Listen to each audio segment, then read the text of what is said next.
Welcome to the Reality Revolution. I'm so excited to have Jude Currivan today.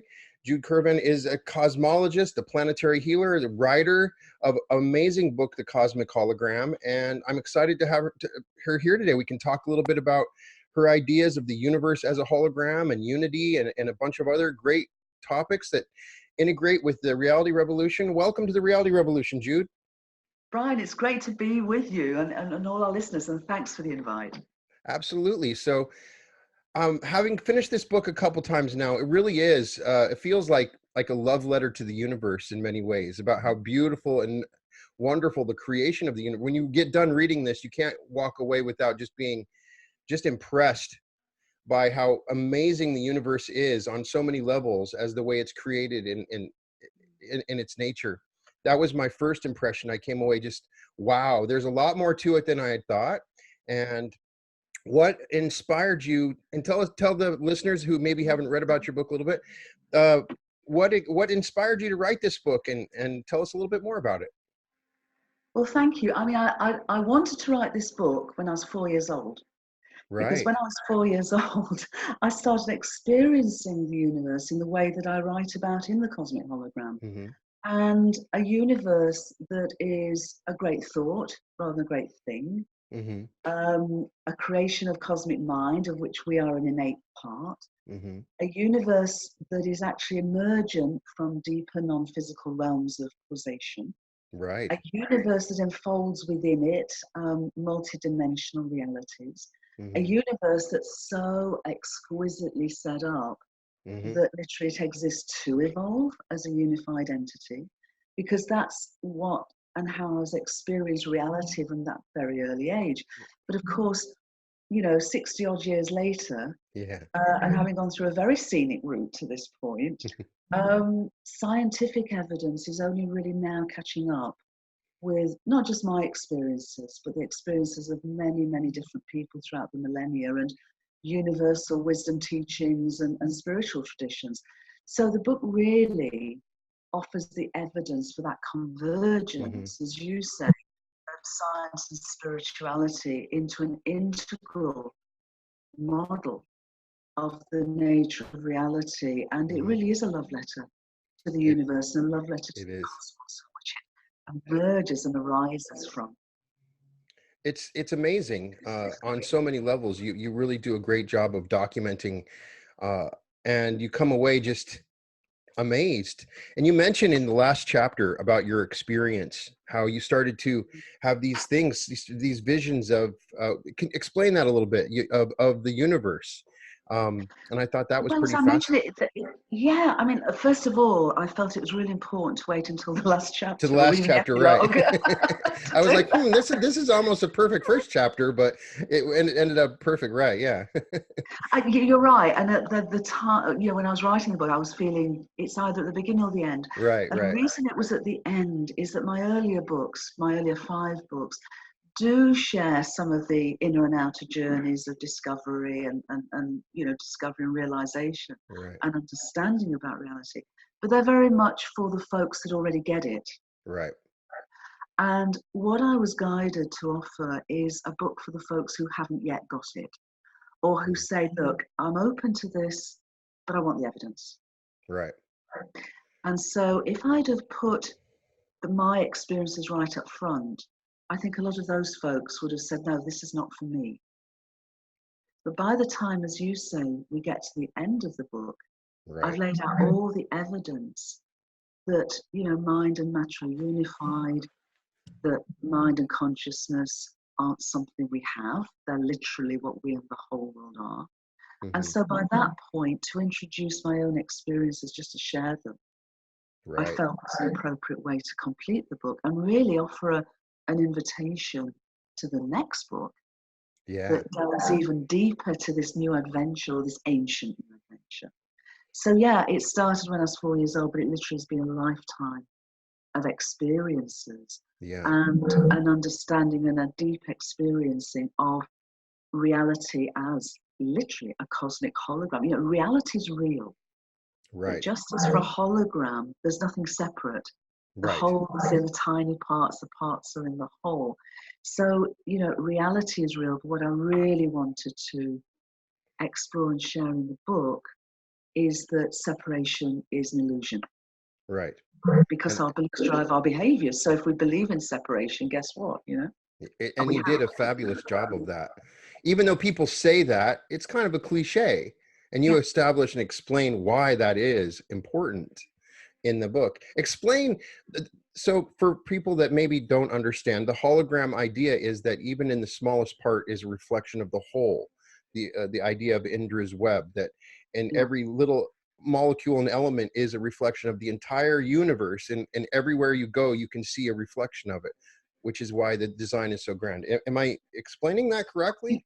You're explaining it beautifully, and it also is based on literally holographic principle, because some years ago it really, the holographic principle and this understanding that it's not just our man-made or human-made holograms that are cool, but that our universe creates itself, or the cosmos creates universes as holograms, because they are the most incredible way by which the whole can be expressed in every part.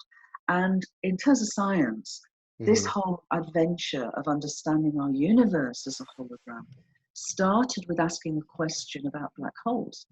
Right.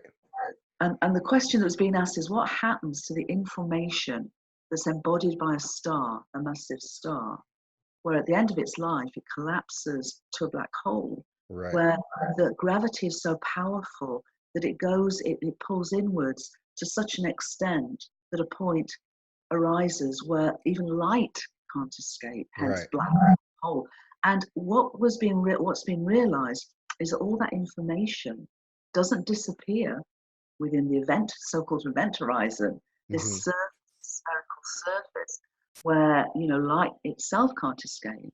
Right. But it's actually held on that surface, on that event horizon. It's there. It doesn't leave. It's there. It may be gobbledygook, but it's not lost. Right. It's scrambled. It's like eggs, scrambled egg in informational terms, but it's there. So, and that really is holographic, because a hologram takes information on a two-dimensional screen, and then through makes light, it three-dimensional. Exactly. Recreates that object as a three-dimensional hologram. So what the holographic principle, when it's scaled up from a black hole to the whole of our universe, is showing us that what we call three-dimensional, the appearance of 3D space, three-dimensional space, is holographic information projected from its boundary. Yeah, and held on that boundary. Right. And what that does is say that, I always wondered why space expanded. Why would it? It has to. Space has to expand and time has to flow for ever more information to be expressed within the appearance of our universe. It's beautiful, right?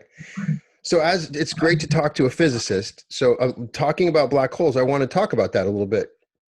Some physicists will argue that we're on the other side of a black hole. The universe is.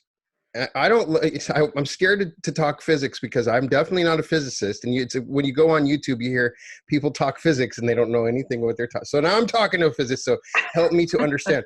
There's this wonderful concept that the universe may be on the other side of a black hole.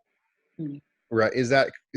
Am I understanding that there's a possibility? Yeah, there is a possibility. So is there a possibility that behind every black hole is an entire universe?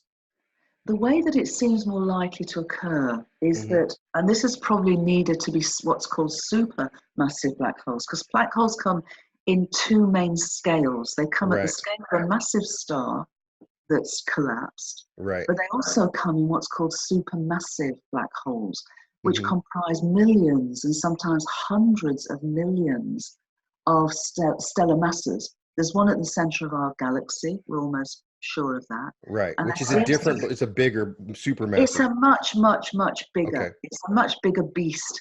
And there seems to be supermassive black holes at the center of many, if not all, galaxies. That's still an unfolding story. But the conditions at the center of a supermassive black hole are obviously even more extreme than they are at the center or within a sort of a stellar black hole. Right. And there's an extension to general relativity Mm-hmm. that was put forward by one of my mentors, Dennis Sharma, Mm-hmm. and it's called the ECKS hypothesis. Yes. And it's the name of 4 different physicists, beginning with Einstein and ending with Sharma. Right. And what they postulated was that when conditions get even more extreme than in a stellar black hole, and this was, of course, theoretical. Right. Of course. That literally there's a torsion, there's a screw effect due to the spin of fundamental particles themselves. Right. That act as a screw effect that could actually go beyond what we call space-time and bud new universes off. On the other side.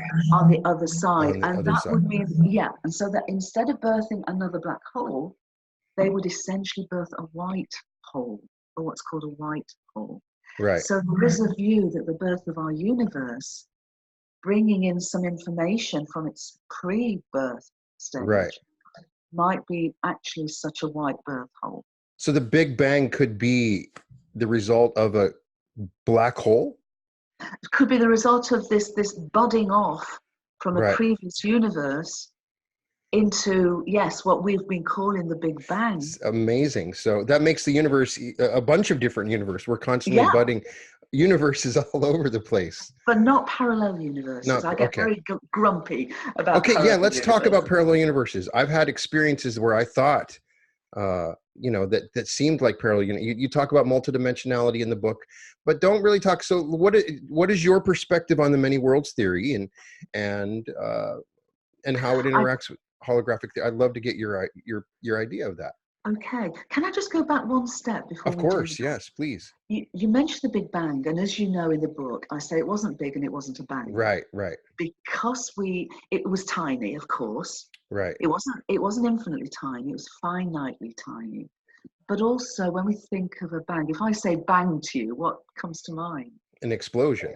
Yeah, chaos, an explosion. And it wasn't that. And it was not that. So I talk more about the first moment of a big breath. Right. Because it was so ordered and so exquisitely fine-tuned. And that continues. It's far more like that ancient Vedic, ancient Indian tradition of the big breath, the breath of Brahman. So that I love that.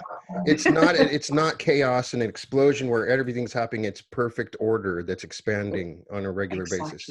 And that's how space expands and time flows, and ever more informational content and complexity, simplicity to complexity.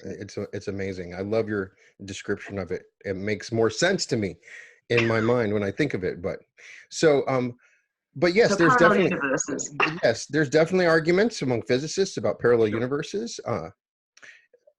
There's certainly, let's start with this. There's certainly an information field of possible universes as we maneuver through whatever space we're in. There's infinite universes in an information field, at least in a minimum, right? There doesn't have to be a physical parallel universes, but there's an information field that carries information of parallel universes.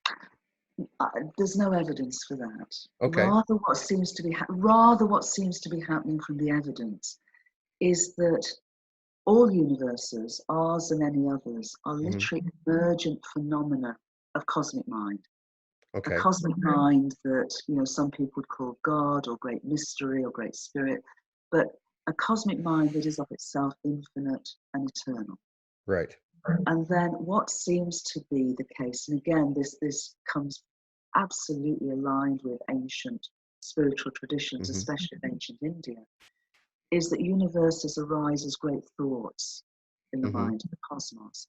And they may be great thoughts perhaps that last a moment or 1,000,000 years or billions of years. Right. And that there seems to be an ongoing, that the universe, the cosmos learns about itself through differentiating into universes. Right.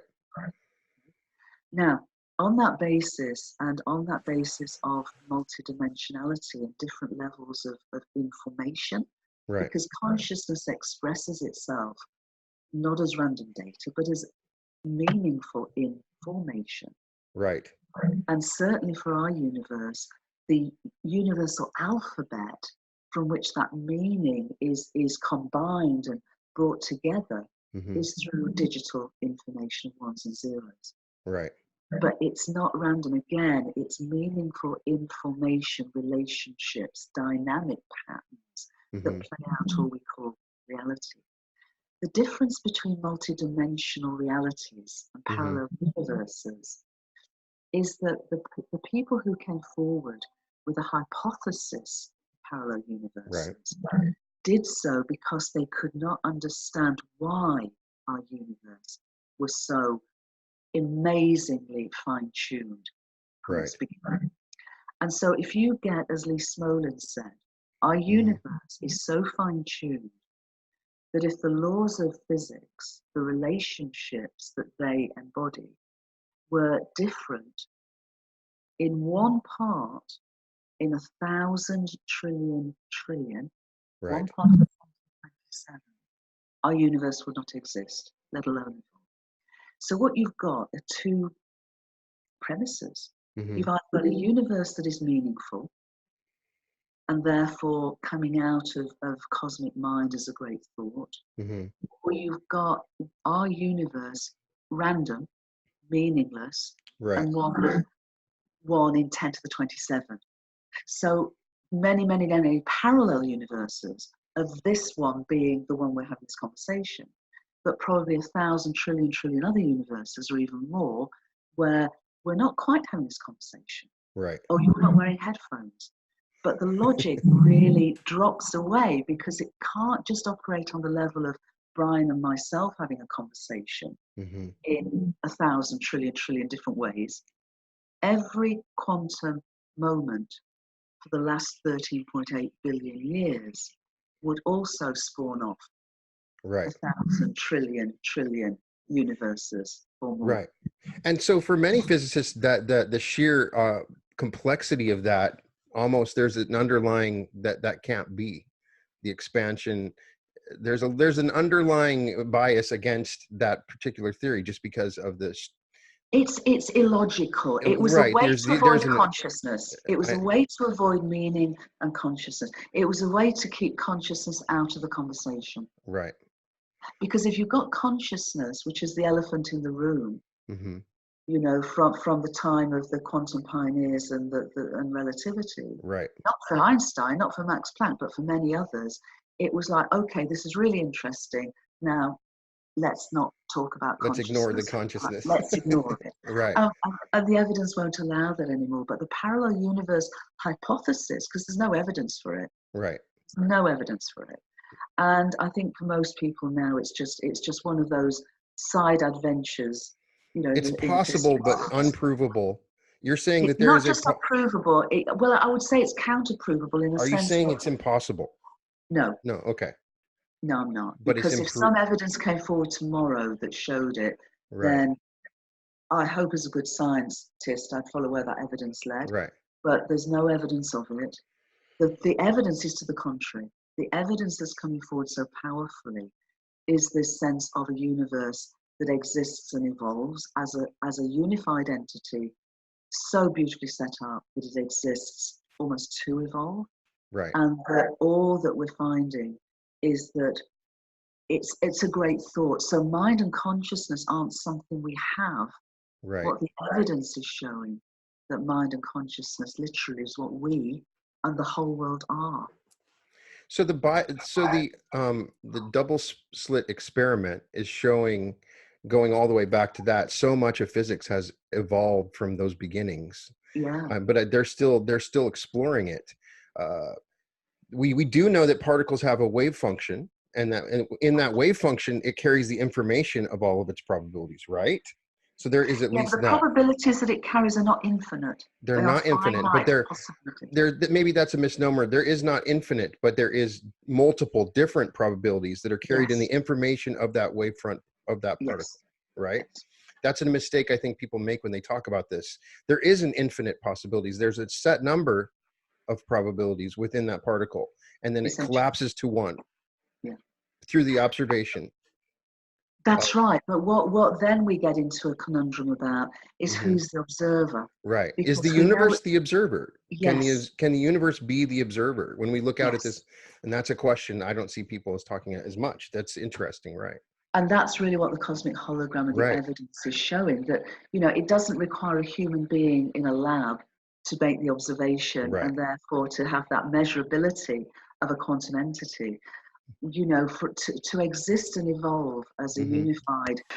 Now, So, what I was explaining is that for our universe to exist and mhm, evolve as a unified entity, mhm. something called Bell's theorem applies Okay. theoretically.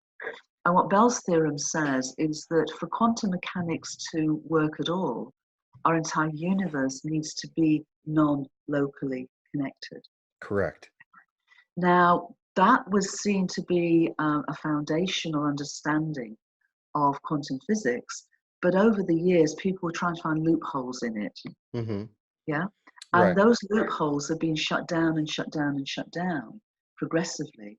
So this idea of non-local, or the universe essentially knowing itself as Mhm. as an entity, as a wholeness, first of all, was not fully accepted, even Right. though and then non-locality was shown to be not just at the quantum scale. In the lab, it grew to being able to non-locally entangle organic molecules Mhm. and small diamonds.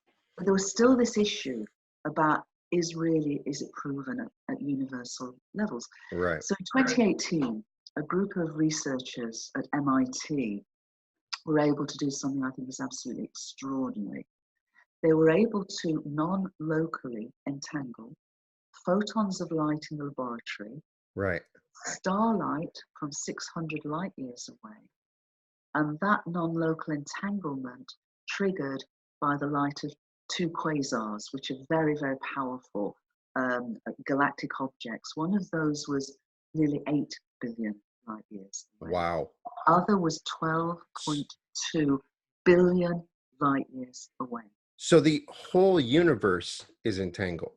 Yes, that The is its entire foundation. universe is entangled. Yes, And that yes. and so okay, so using this wonderful idea, because uh it means that we can perhaps can we someday communicate on larger distances and faster means with using this holographic idea. I mean, with It's entanglement we can go faster than the speed of light, right? no, Oh, no, we no, no, no, can't. no, no, no, no, Okay. no. No, this is the beauty of it. Our Okay. universe exists and evolves as a unified entity, so it knows itself Right. non-locally, Hmm. okay? But within space-time, the flow of time has an innate causality that cannot be violated, that's never been violated. Except when entanglement as spooky No, action from a because distance. entanglement is not about sending a signal. Right. It's not It's about connected already. violating. It's like it's connecting at the boundary, but Right. it's not connecting through space-time. Okay. So no signal can go faster than the speed of light. If it did, the flow of time, the last 13 billion years of the flow of time would never have occurred, Right. because that causality would have been violated. So But you within understand my space, question though. If yeah, two things are I do. entangled, can we communicate? If we had a spaceship by Jupiter, can we use the idea of entanglement to communicate? Can we send that?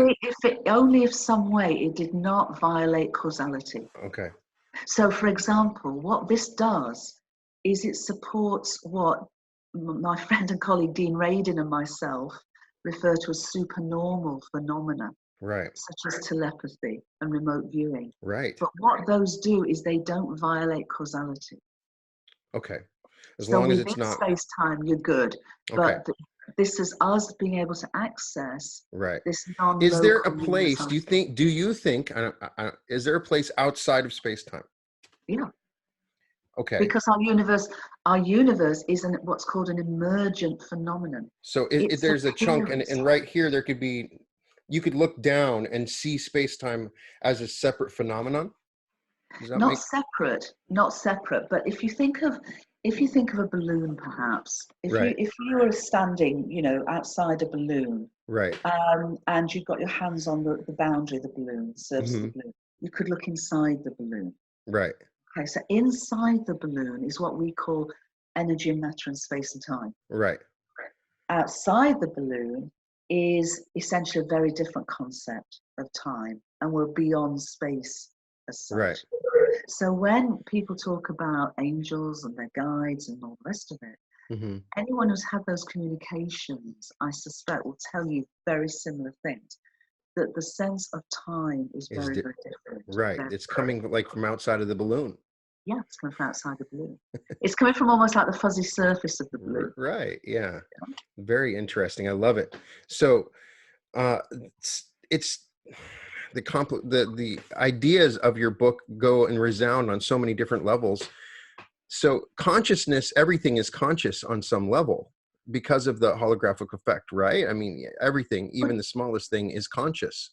It's a question of, I mean, I got held up by this by another dear friend, Professor Right. Max Warrens, and he wrote a book, a seminal book called Understanding Consciousness. So if you go to anybody to ask about the terminology of consciousness, Max is your man. Okay. And he's very clear on the differentiation between mind and consciousness. Okay. And anyone who meditates, anyone who actually goes into altered states, anyone who really goes into that perception of oneness, Mm-hmm. of cosmic mind, will, I think, understand that, you know, when we have a thought, when we're aware of something, that's when we're conscious of it.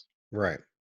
But when we're in that no thingness that the mystics talk about, that is what many folks call pure mind. Right. So in a way, consciousness is the levels of awareness, like the waves on the top of an ocean. Right. The droplets of the waves that emanate from this profound ocean. Do you think that planets have a mind of consciousness? Do you think that the sun does, or galaxies? When you go and you start moving up as the universe gets to know itself from the smallest to the largest, do you think that there's like an independent consciousness for our galaxy and our sun and the planet? Or I wouldn't say it's independent, but I do feel that it is individuated. It is differentiated, because again, going back to ancient tradition, the Chinese I Ching talks about, in the beginning is the one becomes two, the two become three, and from the three, 10,000 things are born. So what we're talking about is the non-duality of cosmic mind, the infinite and eternal cosmic mind, that non-duality differentiating itself into the appearance of universes, and within universes themselves differentiating their experience into stars and planets and people and trees. So given that mind and consciousness isn't what we have, it's what we are and the whole world is. But yes, the stars, planets, leaves, trees, as well as people, have that level of individuated intelligence, because there's innate intelligence. Our universe is innately intelligent. So very different levels of awareness. Right. But information is all pervasive.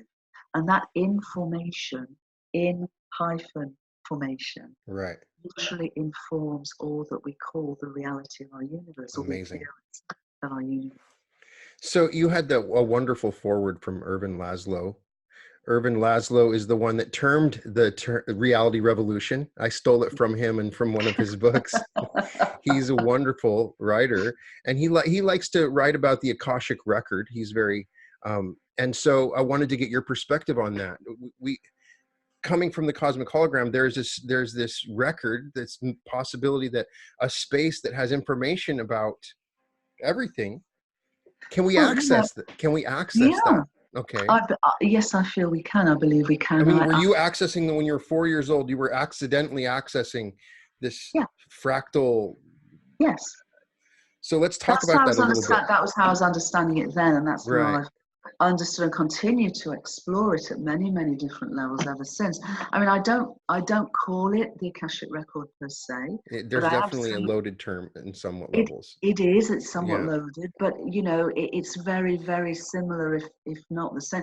And if you think of the holographic boundary of what we call space, continuing to expand, and the reason it needs to expand is to embody ever more information. bits of information Right. that then can be, experienced within its Mm-hmm. appearance of space-time.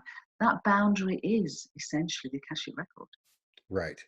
That boundary The is, boundary is. nothing that's actually, so nothing that's manifested Mm-hmm. within space-time from that first moment of our universe is essentially lost. Everything that is manifested is held as essentially as a record on that holographic surface, which is Right. why space has to expand, Right. because it's not overwritten. It just, the informational content of our universe increases every Planck scale moment that has gone on for the last 13.8 billion years.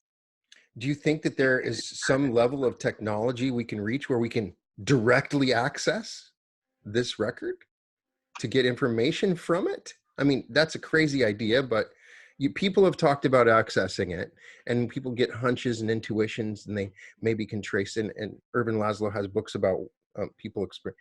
So I wanted to get your perspective of that. And yeah, thank you. I've contributed to some of those books Yeah. from my own experience. So yeah, Yeah. absolutely.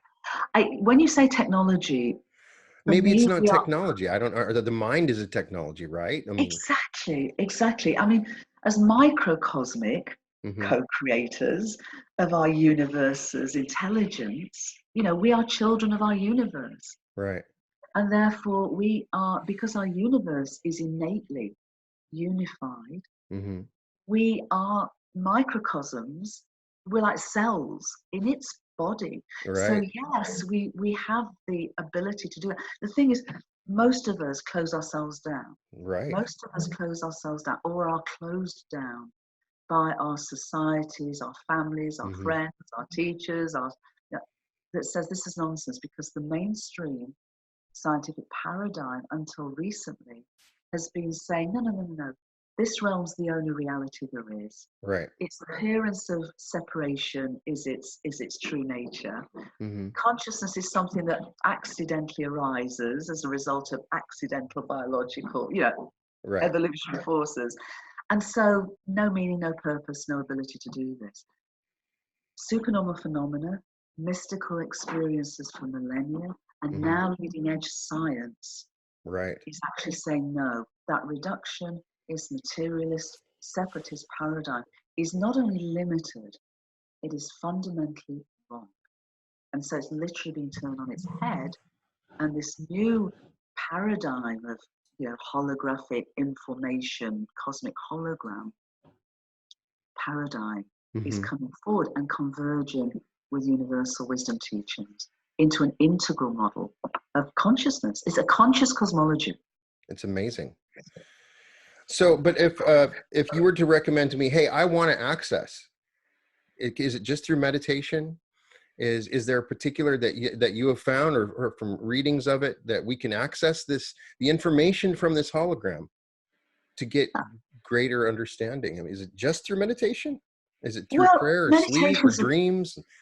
all the. Yeah. I think the first thing is to be open to it.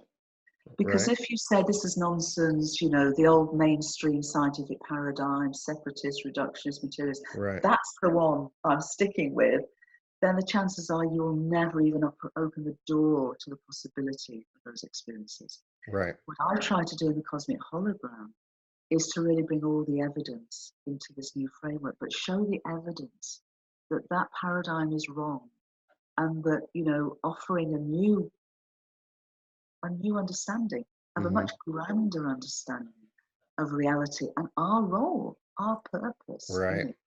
So from that understanding, even if you don't get the science, if you're just Right. open to say, okay, the evidence is good, I'm going to act as if, and you Right. open yourself, in my experience, just that willingness to engage with these other dimensions and realms of possibility. Have you ever experienced something that you see as a synchronicity? Oh, every day. Thank you. And you Yes. pay attention to them, yeah? Absolutely. Yeah. Perfect. Because for me, synchronicities are our way show. They are showing us that old paradigm, because the old paradigm has no way Mm-hmm. of bringing in synchronicities, Right. It By doesn't allow. supernormal flight. It's just got no framework for it. But this new framework of the cosmic hologram and the holographic, informational paradigm of consciousness naturally has, because synchronicities they don't violate causality within Right. space.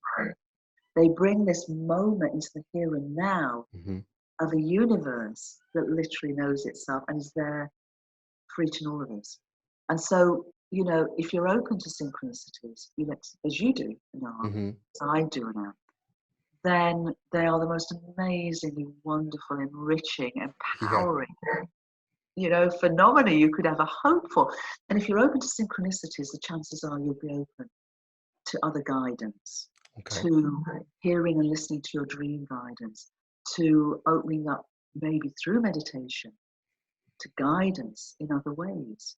And so many people have these experiences. The big issue, I think, is that we're afraid of sharing them with each other. Right. Yeah, a lot of people don't tell other people when they have experiences.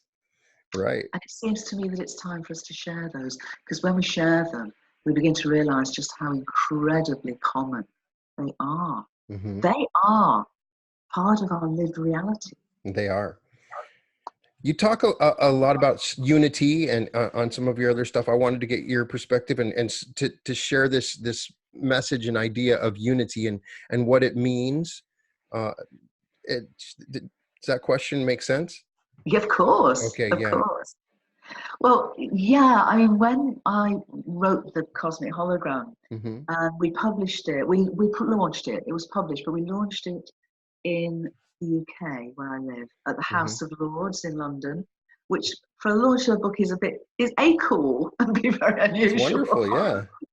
It was great. And what we did is we brought together a group of 90 change makers, and we shared this story of the Cosmic Hologram. And we called its framework a whole world view, because we talk about our worldviews, and our worldviews are the stories we tell about ourselves and the nature of reality. Right. And the stories we tell are the stories we live. Our worldviews drive our behaviors. And it seems to me that collectively our worldviews have been fragmented. So our fragmented worldviews drive our dysfunctional behaviors. And they've brought us to where we know they brought us to. Right. So also as a healer, it seems to me that if we just try and deal with the symptoms of our collective dis-ease, which are our dysfunctional behaviors, but we don't deal with the cause and heal the cause of our dis-ease, so we'll be able to sort of help each other a bit, we'll be able to cooperate a bit, we'll be able to be kinder, whatever. But unless we go back to the fundamental cause of our collective dis-ease, which I believe is our fragmented notions, our separate notions that we're all of separate. reality. Yeah. So unity for me is healing this dis-ease into an evidence-based, experientially based understanding of unified reality. And unity expressed as diversity rather than fragmentation expressed through separation. So it's like turning around and coming from this sense of oneness and wholeness. And you can call it that, you can call it unity. But unity isn't about uniformity. Right. It's like the oneness expresses itself, the oneness of our universe, arising from the ultimate oneness of the cosmos, expresses itself in radical diversity. So you consider yourself a futurist. If we look out into the future as we use these new understandings of the universe, what kind of a future do you see and how can we make it better? Well, I'm not saying I see any further than anyone else. I've just been doing it a long time, and I see themes and trends and possibilities. Right. I've just come back from a place called Findhorn in Scotland. And I've been facilitating a course there called Spirited Business. And I've just also come back from Amsterdam when I spoke to 750 people about wisdom in business. Mm-hmm. And what those trends are showing is that the old way of conducting business, our Mm-hmm. organizations, our corporations, are fundamentally non-sustainable because Right. they're treating everything from this materialist separation perspective. Mm-hmm. So human beings are cogs in a machine. They're human resources. So those ways of business have resulted in the unsustainability of where we are now for Right. planet and for people. And a lot of leading businesses are realizing they can't go on like that. Right. So what they're doing is they're becoming more and more open to this message. But the trouble is you can't whitewash or greenwash or purpose wash this Right. message. It's from the inside out. So what I've been invited to get involved with, and many Mm-hmm. colleagues of mine working in transformational leadership, is actually responding to those invitations to say, we know we're in deep trouble. We know our people are in deep trouble. We know we Yeah. can't go on like this. What do we do about it? And on my basis, I'm saying, if you're serious, I will Right. do everything I can to help. But Mm-hmm. if you're not serious, go do something. But I'm not bothered. I'm not getting involved. Right. But Right. there are enough people, there are enough businesses Mm-hmm. that honestly, authentically, really wanting and desperate to change. And they're realizing that that change has to come from within, and Mm-hmm. not just from within the organization, within themselves, at Right. every level of people within them. And then they can, from that inside out, they can actually empower an authentic purpose, which is far more sustainable, far more beneficial for people and planet. So that's a future trend that within all the turbulence Mm-hmm. and all the dystopia and all the rest of it, I feel is really positive. Yeah. And it's not an argument for socialism. It's just an argument for unity. There can be differentiation within it. Some people Of will say, "Oh, that just course. sounds like an argument." It's not, right? It So really isn't. it's not a political No, argument. No. no, it's nothing to do with politics, Right. even But though you've it's heard non. that people argue that it's political. It's not political, right? It's nonsense. Yeah, it's It's nonsense. rubbish. And Right. nobody in Europe thinks it's political. Right. Sadly, I do find amongst my American friends, and I come to the States a lot and I love the States, but it's like, get over it, guys. It's Right, right. not You have political. And the thing with socialism is that, and communism or socialism, right. it's trying to do an equality of outcomes. Mm-hmm. And what this is doing is two things. First of all, it's about equality of opportunity. Right. Different businesses, just like different people, will take that opportunity and respond differently. Mm-hmm. And that is not socialism, but that is equality of opportunity, Right. of education, of environment, of all of that. But the outcomes will be different. Second, it's an organization that acts like a healthy ecosystem. And in healthy ecosystems, Mm-hmm. cooperation trumps, and I use that word very carefully, competition. Right, right. If you look at the way in which biological evolution trends from simplicity to complexity, you find much more cooperation, but then you find different functionalities, different niches, different ways of being within that healthy ecosystem. Right. Right. And so some of the leading edge companies are doing what they call biomimicry, and they're actually learning from nature, because nature Mm-hmm. got rid of waste 3.8 billion years ago. Right. Right. It's You the know, perfect system. Right. it really is, because it runs on some, we talk about technologies and we're moving into solar powered technologies and renewables, but nature invented solar panel flight hundreds of million years ago. It's Yeah. called birds. They're called Right. birds. So it's this sort of sense that it is sunlight, it is renewables, and we can all do that. And by biomimicry, we can have a much healthier organizational environment. And Right. and to put political labels on it is so ingenuous and unhelpful. Absolutely.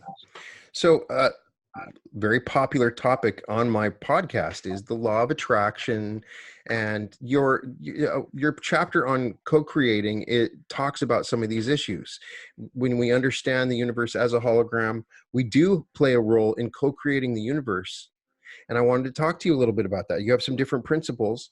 So I want to co-create my universe. What can you give me some advice based on your understandings using your book, Cosmic Hologram? How do I go about doing that? Well, first of all, I think you need to get over yourself, as my mum used to say, because you are not the sole co-creator of the universe. A co-creator, not solipsistic only. No. Oh, right. God, don't get me down that path. But microcosmic, 7 billion plus of us walking this beautiful planetary home of ours is an individuated expression of our universe's intelligence. And as a microcosm of that macrocosm of our universe. But yes, each of us co-create our experience of reality. Right. Our thoughts, our emotions have profound effects on our physical, our physiology, but also because we are information, and everything is information. Right. We're radiating, we're transceiving, we're, transmitting information all the time into our environment, whether we know it or not, because this is the key thing. Our level of conscious awareness, and we talked about mind, but consciousness is where that comes to the surface of awareness, is a tiny part of what's happening at different levels that we're not consciously aware of. Right. Our bodies, we don't think we're breathing, we just breathe. Right. We don't,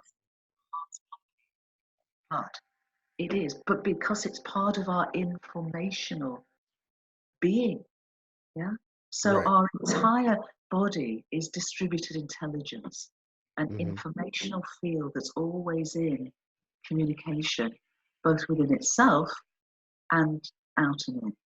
So in that sense, yes, there are principles of co-creativity or co-creative principles that are very similar to the law of attraction, about resonance, about intention, and if we are what we are within, we see without.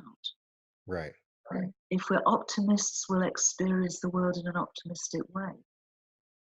If we're fear-based within, we'll play that out. So all of those work, the thing that I might take issue with the law of attraction, is that we can hold it on very ego-based levels. I want a bigger house. I want a flashier car. This, that, and the other. And when we start to go on that inner journey of discovery, and that journey from perhaps a sense of separation and loneliness to a sense of aloneness within a bigger picture and a wider universe, to all oneness, we change, in my experience, we change what we ask for. We change what we seek to attract.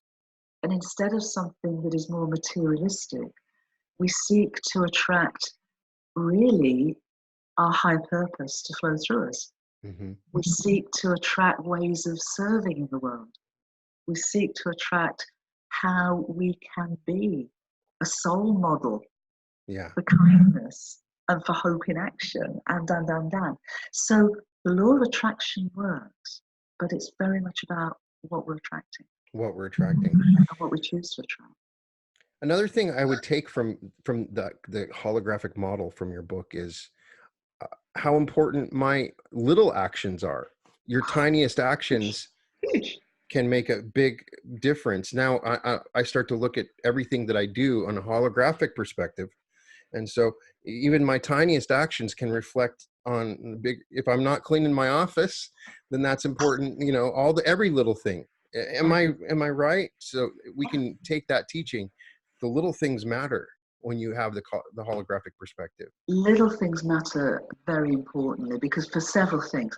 First of all, the cosmic hologram, in the way its processors operate, are what's called non-linear. So tiny action can have huge ripple effects. Which we don't know what they are. An act of kindness, a small act of kindness, can actually change someone's life. So instead Right. of them going on to do X, they go on to do Y. Right. We don't know. So nobody's too small to make a difference. Mm-hmm. One. Right. Every thought and emotion action has an effect. Mm-hmm. Give ourselves a break. Don't get heavy with that. Don't get heavy with that. But it's easy to get heavy with that. If It's it's, easy. it is, yeah. Don't do it. Right. Don't do it. It sounds But like maybe you had gone down that road for a couple days. When you're no, writing your me? book, I can imagine.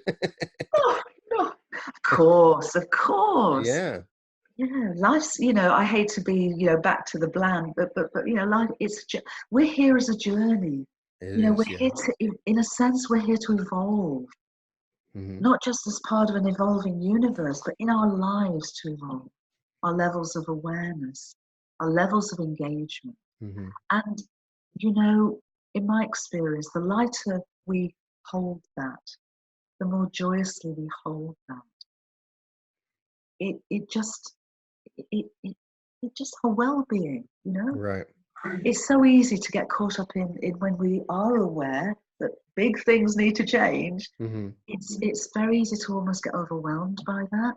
Mm-hmm. And so what we do at our Unity community, because you asked me about Unity, and what we did with that Right. House of Lords, we've now grown to over 900 global change makers, each Wonderful. with their own network, each with their own, organization or whatever, all coming from unity Mm-hmm. in diversity. And what we do is we talk about acting local, feeling global, thinking cosmic. Mm-hmm. It's wonderful. I love that. So everything is everything we are and do in the world matters. And Everything we matters. we matter. And that's one reason we see everything reflected back to us so often. Yeah. In Absolutely. tiny behaviors, we end up seeing a reflection. It's almost like we're living in a mirror. Yeah. As a hologram, because Right. that's what that does. So those 8 principles of co-creation that you mentioned in the book, Mm-hmm. there's a principle of resonance, because Right. everything is in that informational resonance and relationship with everything else. And yes, reflection. So we do see what's happening outside, Right. reflecting. I think there's one of the principles is balance, right? Yeah, big point. And that seems to be very powerful when we're dealing with this balance. The universe seems to be designed to always move in towards balance. Yeah, it does, because going back to the I Ching, the one becomes two. Right. So finding that balance, whether it's the masculine feminine, whether it's the light shade, whether it's the plus minus, then we get that resolution.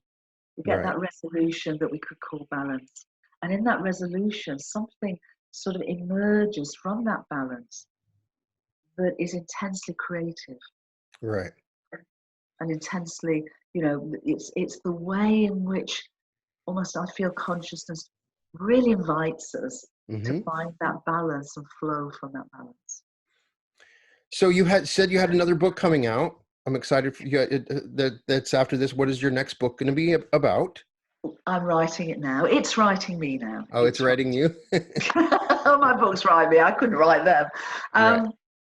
And it's called Gaia, Her Story. Ah. And it continues on from where the Cosmic Hologram ends or pauses. Okay. So it begins with a premise of mind and consciousness aren't something we have. It's what we and the whole world are. Mm-hmm. So our Gaia, our planetary home, is a living and evolving planet in a living and evolving universe where that definition of living is all existence. So it goes back to your point about the sun, moon, stars. So it's way beyond the sense of biological life. It's actually seeing our universe as this living, evolving thought, this great, wonderful adventure and thought that exists to evolve. So it's a story of Gaia from the beginning of our universe and all her relations. Oh, that sounds wonderful. So it's been a real joy to talk with you. Everybody need you have a website where people can get more information. The whole world view.org. Mm-hmm. and you can get information about some of the stuff that you were just talking about. Yes. Do you have any other, I always like to ask you, any recommendations of books it doesn't even have to be one of yours, something that, you know, the viewers and that transformative books or anything like that, that you're, it doesn't even have to be, it can be fiction, but I always like to ask somebody of your stature if you have any books that you can recommend. My gosh, you should see my library. I And can see behind. yes, every one It's of them very is, much like mine. You love books like I do, so. I do, I yeah. do. It depends where people really want to have an entry point into this. If people are interested in the way that ancient wisdom guides us now, because what's happening is leading edge science, as I'm writing about, is literally converging with ancient wisdom. Right. I don't know any more insightful books than the ancient Indian writings, Upanishads. Oh, yes. And there's a wonderful book by a gentleman called Sri M called The Wisdom of the Rishis, Rishis. Okay. And in it, Sri M, who loves the Cosmic Hologram, writes about the wisdom of these ancient Indian writings. So beautifully he writes, so simply, that they too say the same thing, that mind and consciousness is the nature of reality. So that's a really powerful way, and into meditation, because of course the ancient Indian tradition gave us meditative techniques, it gave us yoga as a way of going deeper and deeper into this experiential understanding of oneness. So I'd certainly invite and recommend those. Okay. And the summit. But that's a really great foundation and framework to explore. Now, as a writer, I just like to ask, outside of this, about getting a better idea of your daily schedule. You write every day? Do you write when it comes to you? Do you write in the mornings or night? I as a fellow writer, I'd love to get an idea of your writing rituals. If only, Brian, if only. I've been trying to find, the space for Gaia story to write me for a good year. The interesting thing was that when I wrote the Cosmic Hologram and when we launched it at the House of Lords, I thought I was writing a book. It turns out I was co-founding a movement. Yeah. So what's been happening since has been very much sharing this message, but also finding that we're linking up and lifting up with folks coming from unity in terms of transformational leadership, how we heal our relationship with Gaia, how we transform our educational systems, because when we, heal our worldview, everything changes. Everything changes. So it's how do we take these through our politics, right. our organizations, our corporations, our education.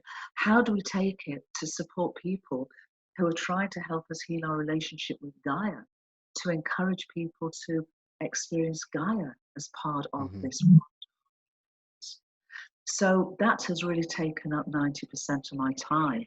But when I come back from California next week, where I'm speaking at the Science and Non-Duality Conference. Well, I'm in California, so welcome. Thank you. I look forward to being with you. And when I come back from that is when I'm hoping to write. And I, as a writer, I can't dip into it. I have to go into deep immersion. Full on. So when you write, you just do big 8-hour sessions, or you don't do a little bit at a time? You do it in big. Can't.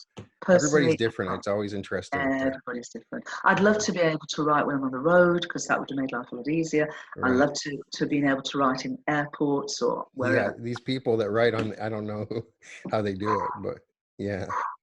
I can't do that. And I need more than a day at a time. I need a good 3 days to really immerse myself, so that what comes through, so that it is right. Well, keep on writing. I'll keep on reading. Your book is wonderful. It is a love letter to the universe, a great explanation of how the universe works, a lot of profound understandings from it. It's a really unique perspective, and to get a better idea for everybody to understand unity and how connected we really are on so many different levels. And thank you so much for coming on the show. It's been a real joy. I've learned so much. Hopefully we can have you on again with your next book. And thank you so much, Jude. It's been a pleasure. Brian, it's been a great pleasure for me too, and thank you so much. And I'll be delighted to come back when Gaia, her story does write me. I can't wait. That sounds wonderful. Thank you so much. Thank you.